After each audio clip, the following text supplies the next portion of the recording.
నమస్తే, నా పేరు బి నరసింహరావు. సికింద్రాబాద్లోని బన్సీలాల్పేట్ మున్సిపల్ డివిజన్కి 2001 నుంచి నేను విలేకరిగా పనిచేస్తున్నాను. ఆంధ్రజ్యోతి దినపత్రికలో 12 సంవత్సరాలు విలేకరిగా వార్తలు రాశాను. ఆ తర్వాత తెలంగాణ ఉద్యమం జరుగుతున్న నేపథ్యంలో తెలంగాణ రాష్ట్రం పైన ఉన్న అభిమానంతో నమస్తే తెలంగాణ దినపత్రికలో చేరి అప్పటి నుంచి వార్తలు రాయడం ప్రారంభించాను. 24 సంవత్సరాలు పూర్తయి ఇప్పుడు 25వ సంవత్సరంలోకి అడుగుపెట్టాను. సో 25 ఏళ్ల కాలంలో నాకు అనేక అనుభవాలు ఎదురయ్యాయి. అనేక వార్తలు రాసి చాలామందితో నేను నా సామాజిక సేవలాగా 10 మందికి నేను మేలు చేసే మంచి వార్తలు రాశాను. ప్రజలను చైతన్యపరిచాను. రాష్ట్రం ఎందుకు కావాలో అనే దానిపైన నేను తెలంగాణ ఉద్యమంలో పాల్గొని ఒక జర్నలిస్టుగా రాష్ట్ర సాధనలో భాగస్వామిని అయ్యాను. ఈ నేపథ్యంలో కుటుంబ పోషణ నిమిత్తము నేను సామాజిక సేవా కార్యక్రమాలు కూడా చేయడం ప్రారంభించాను.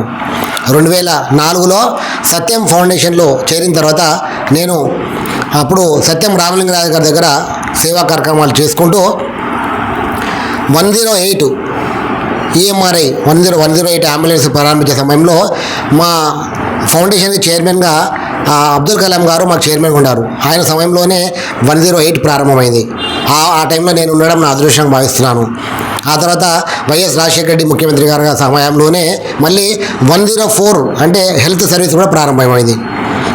సో ఇదంతా 2009 తర్వాత జరిగిన నేపథ్యంలో నేను మళ్ళీ కొంతకాలం తర్వాత అది టెక్ మహీంద్రా ఫౌండేషన్ మారిన తర్వాత నిరుద్యోగులకు ఉపాధి కల్పించే శిక్షణ కార్యక్రమాల్లో మొబిలైజేషన్ ఆఫీసర్గా పనిచేస్తూ ప్రతి బస్తీలో ఇంటింటికి వెళ్ళి చదువు పూర్తయిన వాళ్ళకి మేము ఉపాధి అవకాశాలు కల్పించేందుకు నేను మొబిలైజర్గా పనిచేశాను. ఆ తర్వాత గత ఏడాది నుండి నేను జనహిత సేవా ట్రస్ట్ ద్వారా గాంధీ ఆసుపత్రిలో పేద రోగులకు సహాయం అందిస్తూ నేను మెడికల్ కోఆర్డినేటర్గా పనిచేస్తున్నాను. ఇప్పుడు ఏడాది పూర్తయింది. ఏడాది కాలంలో 50 ఉచిత వైద్య శిబిరాలు నిర్వహించడం జరిగింది.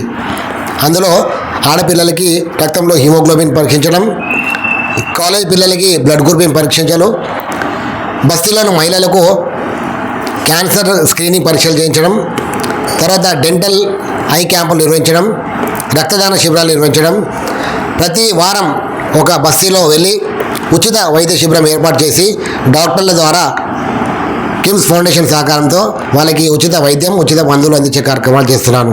ఇవన్నీ కార్యక్రమాలు ఒకవైపు సామాజిక సేవా కార్యక్రమాలు, మరోవైపు జర్నలిజం, రెండు కూడా ఎంతో ఇష్టంతో పనిచేస్తున్నాను కాబట్టి కష్టమున్నా నాకేమీ ఇబ్బంది లేకుండా కొనసాగుతున్నది. అటు రెండు చూసుకుంటూనే నా కుటుంబాన్ని కూడా, కుటుంబ సభ్యులు కూడా కొంచెం సమయం కేటాయిస్తున్నాను. సో ఇది నేను ఇంత విజయవంతంగా నా ఈ జీవితం ముందుకు సాగడానికి కారణము నా జీవిత భాగస్వామి.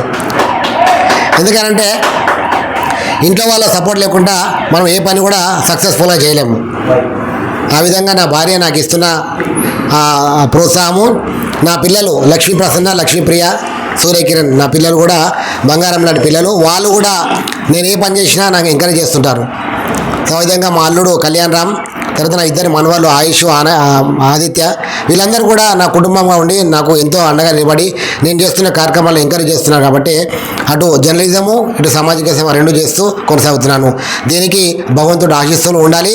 ఇంకా ముందు నాకు ఎన్ని సేవా కార్యక్రమాలు చేసే అవకాశాలు ఇస్తే తప్పకుండా సమాజానికి నా వంతుగా నేను సేవ చేస్తూ ముందుకెళ్తానని కోరుకుంటున్నాను. ఈరోజు నాకు మా ఇంటికి వచ్చి నాకు హాసిని తెలంగాణ లైవ్ ఛానల్ శ్రీ రమేష్ గారు ఈరోజు మా ఇంటికి వచ్చి నన్ను అభినందిస్తూ ఒక ప్రశంసా పత్రం అందజేసినందుకు హాసిని తెలంగాణ లైవ్ ఛానల్కి, రమేష్ అన్న గారికి, మా మిత్రులందరికీ కూడా నేను హృదయపూర్వకంగా ధన్యవాదాలు చెప్తున్నాను. Thank you very much.